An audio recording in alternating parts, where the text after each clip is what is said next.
Baiklah saudara-saudara yang kami kasihi, kembali kita bersama-sama mengingat bahwa Musa itulah pemimpin yang terbesar di dalam perjanjian lama. Musa adalah yang kepadanya diberikan undang-undang Taurat.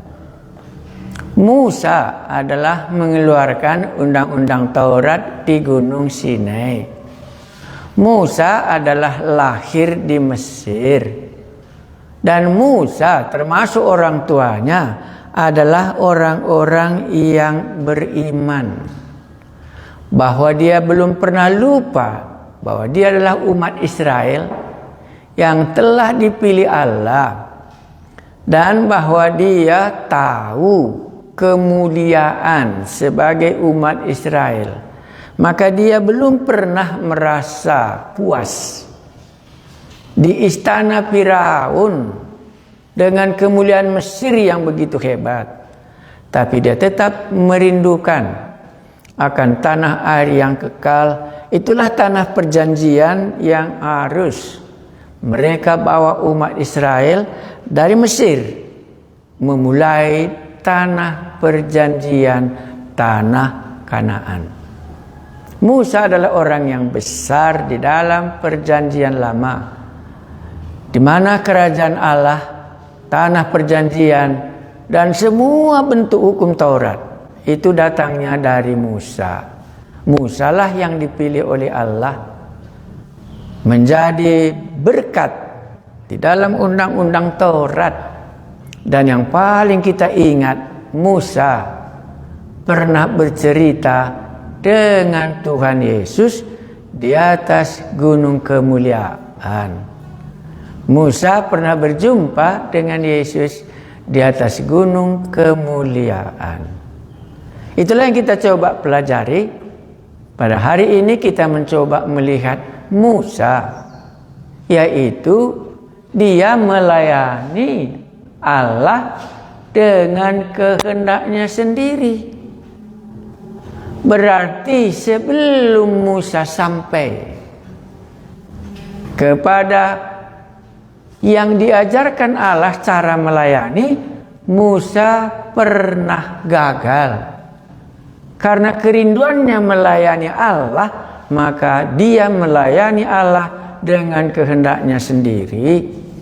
Dan cerita itu dituliskan di dalam kitab Keluaran. Musa sendirilah yang menuliskan pengalamannya ini, karena kita yakin Keluaran ditulis oleh Musa. Mari kita berdoa sebelum kita membacanya. Kami datang mengucap syukur kepada Allah kami yang sudah menyatakan diri dan yang telah menjelma menjadi manusia. Karena Allah kami menjelma menjadi manusia, bolehlah kami mengenal Engkau, Yesus Juru Selamat kami. Dan sekarang kamilah Musa yang tinggal di bumi akan melayani Allah yang sama. Bolehlah kami menangkap supaya kalau kami melayani, kami tidak melayani menurut kehendak kami sendiri. Tuntunlah kami Tuhan kami Yesus, supaya apa yang dilakukan oleh Musa dalam kesalahannya, tidak lagi kami ulangi kesalahan yang sama. Karena sejarah kerajaan Allah ada, supaya yang salah tidak lagi kami ulangi. Itulah maka kami belajar bagaimana Musa melayani Allah dengan kehendaknya sendiri. Akhirnya kesusahan yang menimpa hidupnya Musa. Terima kasih Tuhan kami Yesus, Roh-Mu yang kuduslah mengajari kami dalam firman-Mu ini. Di dalam nama Yesus kami berdoa, Allah kami dan Guru kami. Amin. Mari kita buka Keluaran pasal 2. Musa membela bangsanya. Ia lari ke tanah Midian. Keluaran pasal 2 ayat 11 sampai 22. Pada waktu itu, ketika Musa telah dewasa, ia keluar mendapatkan saudara-saudaranya untuk melihat kerja paksa mereka. Lalu dilihatnyalah seorang Mesir memukul seorang Ibrani. Jadi dalam kitab Musa sering dipakai seorang Ibrani. Karena mungkin mereka pakai bahasa Ibrani ya. Bukan Israel maksudnya ya. Karena Israel itu munculnya dari si Yakub ya. Ya, makanya di sini dikatakan seorang Mesir memukul seorang Ibrani.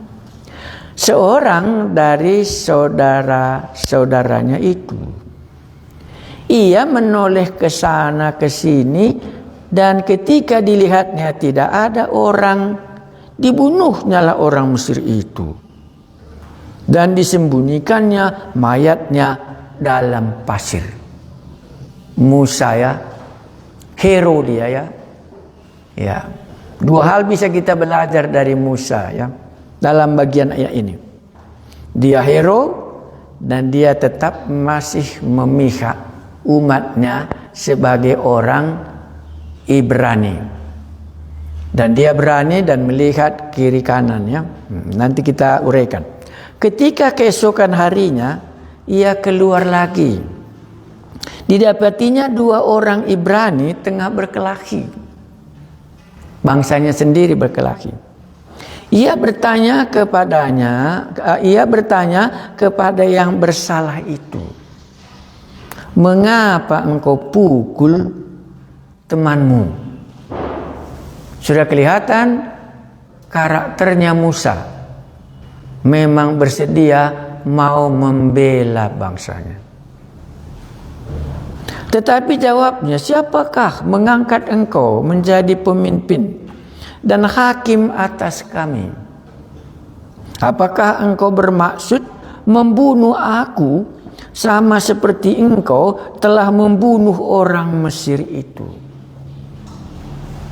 Jadi kalau di atas tadi tidak ada orang yang melihat. Tapi dalam ayat 14 rupanya ada orang yang melihat bagaimana Musa membunuh orang Mesir itu. Musa menjadi takut sebab pikirnya tentulah perkara itu telah ketahuan. Motivasi Musa sangat positif. Mau melayani Allah, mau membebaskan umat Israel daripada perbudakan itu. Hanya dengan cara dalam kehendaknya sendiri, karena nanti Allah akan mengutus dia pada pasal 3 kitab Keluaran. Nanti Anda bisa lihat, mungkin inilah alasannya Musa memiliki dalih ya. Kurasa Musa berdalih sebanyak 5 kali.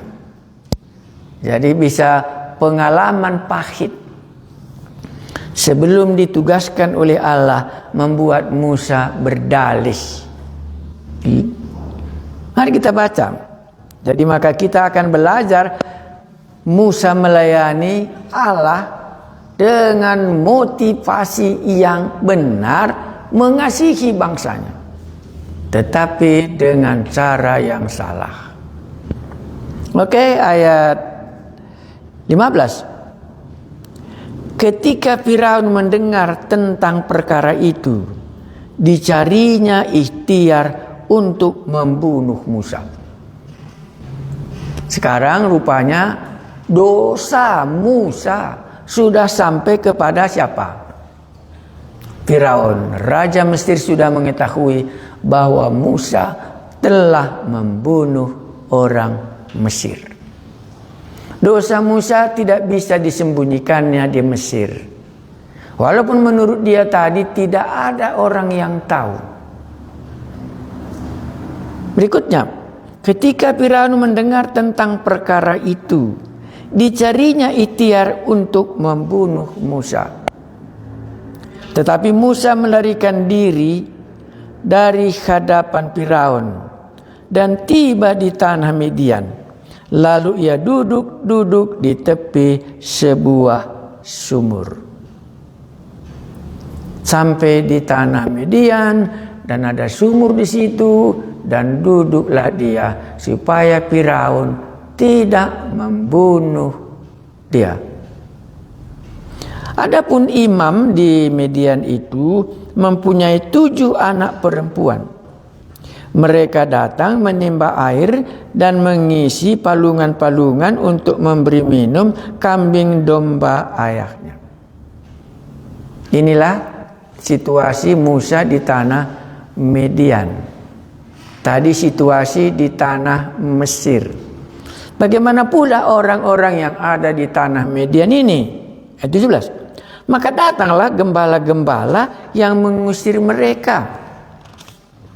Lalu Musa bangkit, menolong mereka dan memberi minum kambing domba mereka.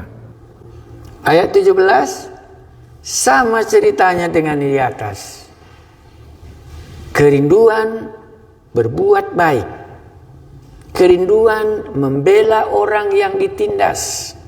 Walaupun di tanah Midian kelihatan karakter Musa yang positif, mau menolong orang kalau orang itu ditindas. Maka perempuan, anaknya Imam Midian Zipora ini ditolong oleh Musa. Karakter baik, positif baik. Tidak mau Musa membiarkan perempuan-perempuan ini ditokohi oleh gembala-gembala yang lain. Musa membela.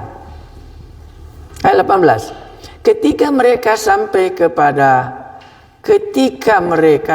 kepada Reuel, ayah mereka, ini Reuel itulah yang disebut Zipora. Ayah mereka, berkatalah ia mengapa selekas itu kamu pulang hari ini? Jawab mereka, seorang Mesir menolong kami terhadap gembala-gembala. Bahkan ia menimba air banyak-banyak untuk kami dan memberi minum kambing domba. Kesaksian anak Zipora ini, kesaksian imam di Midian ini. Namanya di sini dibikin mereka Reuel. Ada seorang Mesir yang menolong kami. Inilah Musa. Kemana saja pun dia, karakternya memang mau menolong dia. Ya, Anda bisa lihat ciri-ciri orang yang dalam hatinya memang sudah menjadi pemimpin. Caranya melayani Allah. Hanya di sini kita lihat belum pernah Allah campur. Allah belum ambil inisiatif. Tetapi Musa senantiasa mengambil inisiatif. Seorang Mesir menolong kami. Itulah kesaksian di Midian bagaimana baiknya Musa ini. Ayat 20. Ia berkata kepada anak-anaknya, di manakah ia? Mengapakah kamu tinggalkan orang itu? Panggillah dia makan. Jadi sesudah pun Musa menolong, seolah-olah Musa tidak menganggap akan mendapat imbalan. Ya, Musa ini merasa itu sudah biasa, sehingga anak-anak imam di Midian ini pulang ke rumah, meninggalkan Musa di sumur itu. Musa tidak meminta imbalan dan mungkin dia merasa ini hanya bagianku saja. Bukan supaya aku mendapat imbalan maka aku menolong mereka, tapi memang karakter Musa baik menolong orang itu. 21. Musa bersedia tinggal di rumah itu Mungkin mereka tanya, apakah kau mau suka? Lalu diberikan Rehuel lah, Jepora. Jadi Rehuel inilah nama ayahnya Jepora ini, anaknya kepada Musa. Ya, Musa bersedia tinggal di rumah itu. Lalu diberikan Rehuel lah, Jepora anaknya kepada Musa. Cerita Musa sekarang sudah berkeluarga dengan orang Midian. Kenapa dia jumpa dengan orang Midian ini? Karena dia menolong anak-anak mereka sebagai gembala di Midian. Maka Musa pun sekarang sudah menjadi gembala. Anda bisa bayangkan bagaimana Musa meninggalkan istana Firaun. Bayangan dan kenangannya kemuliaan Mesir sekarang sudah lenyap. Yang ada hanya menghadapi kambing domba, jumpa dengan Jepora, dengan ayahnya Rehuel, dan disitulah dia hidup. Kalau kita melayani Allah dengan kehendak kita sendiri, akan inilah terjadi dalam hidup kita. Bayangan akan kembali ke Mesir sudah hilang, dan di sanalah dia berkeluarga. Ayat 21 kita ulangi. Musa bersedia tinggal di rumah itu. Lalu diberikan Rehuel lah, Jepora anaknya kepada Musa. Perempuan itu melahirkan seorang anak laki-laki. Maka Musa menamainya Gerson. Baru disambungnya.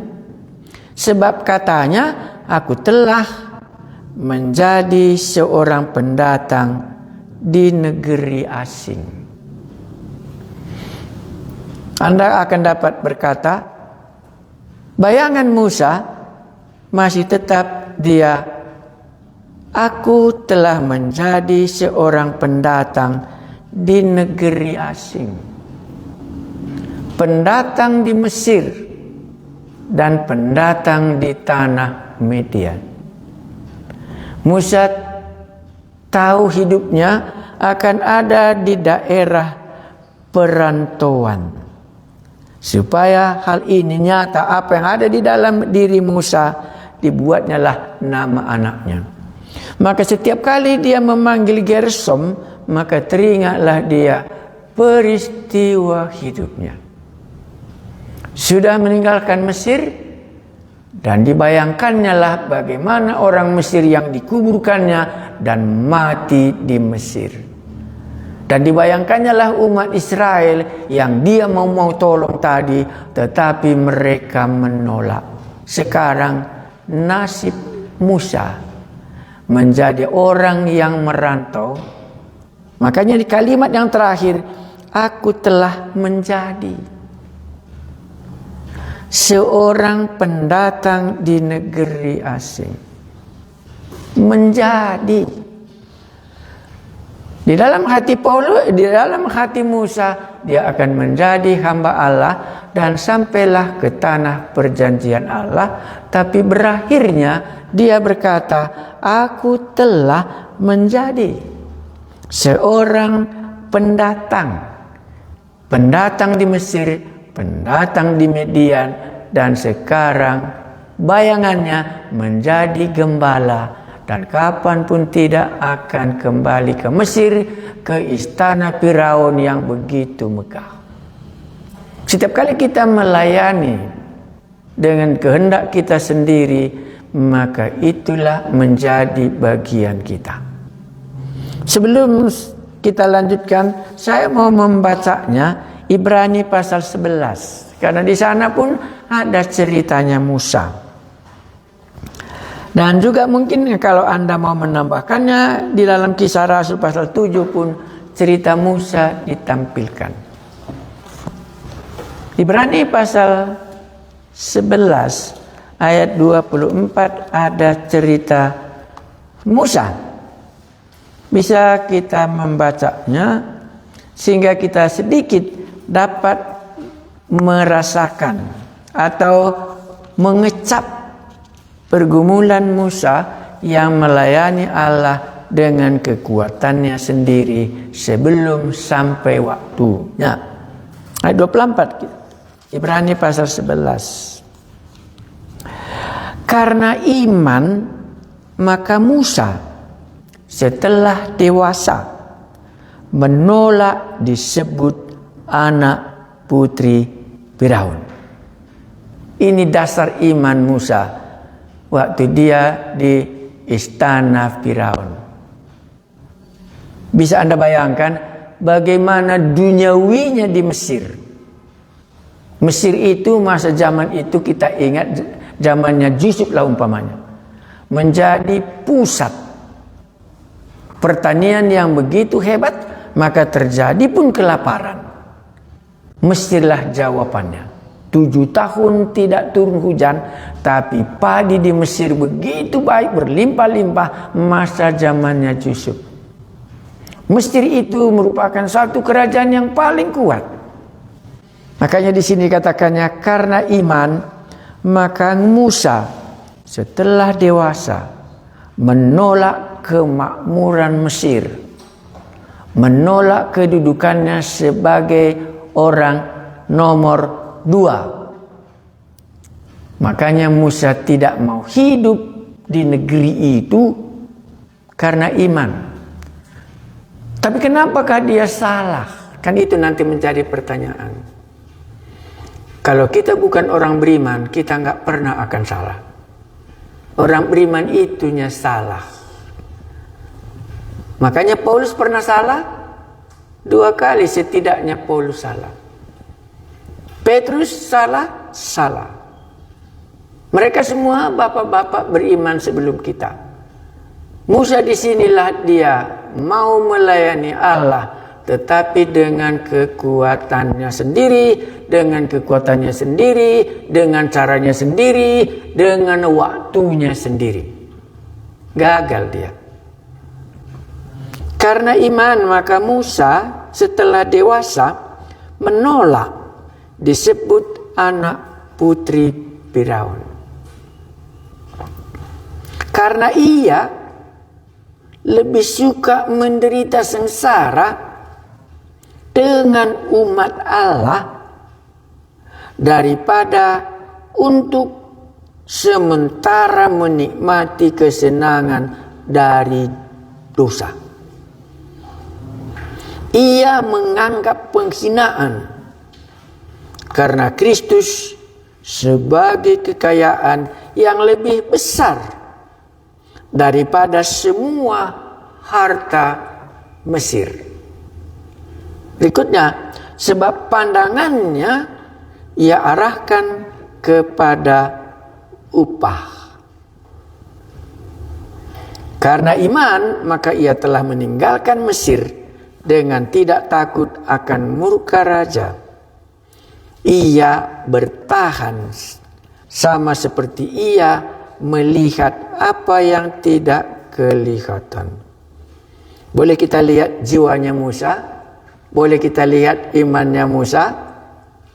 Dia meninggalkan Mesir, dia meninggalkan kekayaannya, dan dia memilih Allah yang dia percayai itu. Itulah maka dikatakan tadi dalam kitab Keluaran itu. Pada waktu itu ketika Musa telah dewasa, ia keluar mendapatkan saudara-saudaranya untuk melihat kerja paksa mereka. Lalu dilihatnya lah seorang Mesir memukul seorang Ibrani, seorang dari saudaranya itu.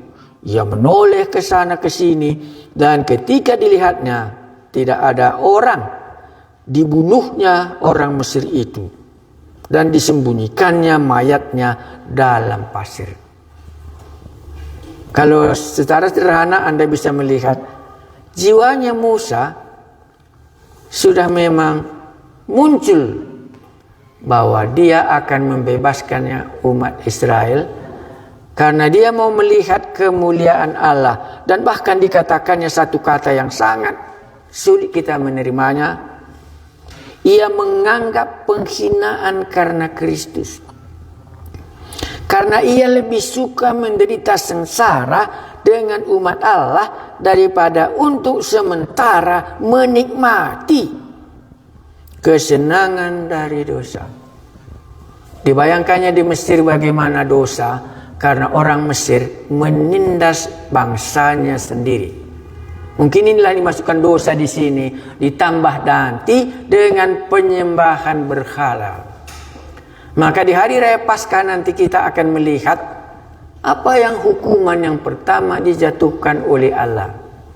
Yaitu pasti kita akan jumpa dengan ularnya Firaun, dengan ularnya jampi-jampi, dengan ularnya Musa. Inilah dosa yang paling besar di Mesir, penyembahan berhala.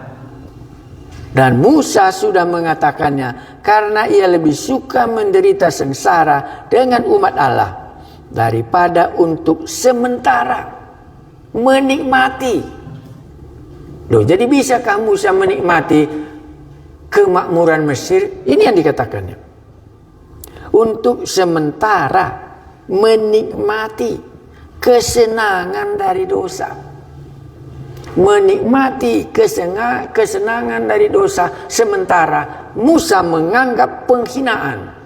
Maka dikatakannya ia menganggap penghinaan karena Kristus sebagai kekayaan yang lebih besar. Jadi kalau Anda tanya, aku masih mau belajar lebih dalam, siapakah Musa ini kalau demikian? Mungkin Anda akan baca, ia menganggap penghinaan karena Kristus sebagai kekayaan yang lebih besar daripada semua harta Mesir. Kita coba pikirkan ini. Musa menganggap penghinaan di dalam hatinya sehingga di jalan bahwa dia akan bergabung dengan umat Allah. Bukan Musa tidak punya kesempatan dapat menikmati harta Mesir. Dia punya kesempatan untuk menikmati itu. Tetapi dalam cerita kita tadi, waktu dia melihat orang Mesir, dan disitulah dia membela umatnya sendiri.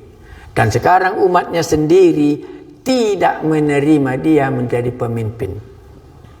Maka langsung dikatakan, apakah engkau juga mau membunuh aku seperti orang Mesir yang kau bunuh kemarin? Dan karena kesalahan inilah dia lari ke Mesir. Dia lari ke Midian dan kawinlah di Midian dan tinggallah di sana. Tetapi prinsip yang dimiliki oleh Musa, nanti dia akan menjadi pemimpin. Kita sudah lihat cikal bakalnya, prinsip Musa dalam hidupnya, bisa menikmati sengsara dalam dosa, tapi dia tidak menggunakan itu karena itu merupakan penghinaan bagi dia dalam menikmati kesengsaraan karena dosa. Maka dipilihnya lah memilih jalan melihat upah yang akan diberikan Allah lebih besar kepadanya. Oke, mari kita lihat apa yang jadinya. Jadinya Anda akan berkata, gagallah Musa dalam cerita ini. Ya, dalam cerita ini sebagai Musa orang yang baik hati, ya. Di Mesir dia orang baik hati, membela bangsanya sendiri. Di Midian dia membela anak imam. Ditolongnya lah orang itu. Dan waktu dia di Midian diterimalah dia menjadi orang Midian, menjadi pendatang asing, menjadi tanah yang bukan menjadi bagiannya. Dia hanya sebagai pendatang. Dibuatnya lah namanya Gersom. Anda akan bisa melihatnya bagaimana Musa ini melayani Allah dengan sekuat tenaganya. Musa ini menganggap hina kemuliaan Mesir.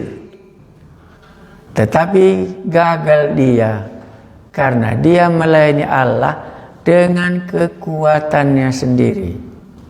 sehingga dia lari ke Midian. Dan Anda bisa bayangkan 40 tahun Musa di Midian, 40 tahun di Mesir, 40 tahun masanya Musa dibuang di tanah Midian. Nanti Anda bayangkan 40 tahunlah perjalanan dari Mesir ke tanah Kanaan. Anda dan saya nasibnya akan sama. Hati yang baik mengikut Tuhan positif. Menjadi hamba Tuhan itu mungkin sudah ada dari sejak kita kecil, sudah ada. Tetapi melayani Allah tidaklah boleh berdasarkan kehendak kita sendiri. Karena kalau kita melayani Allah dengan kehendak kita sendiri, maka kemuliaan juga untuk diri kita sendiri.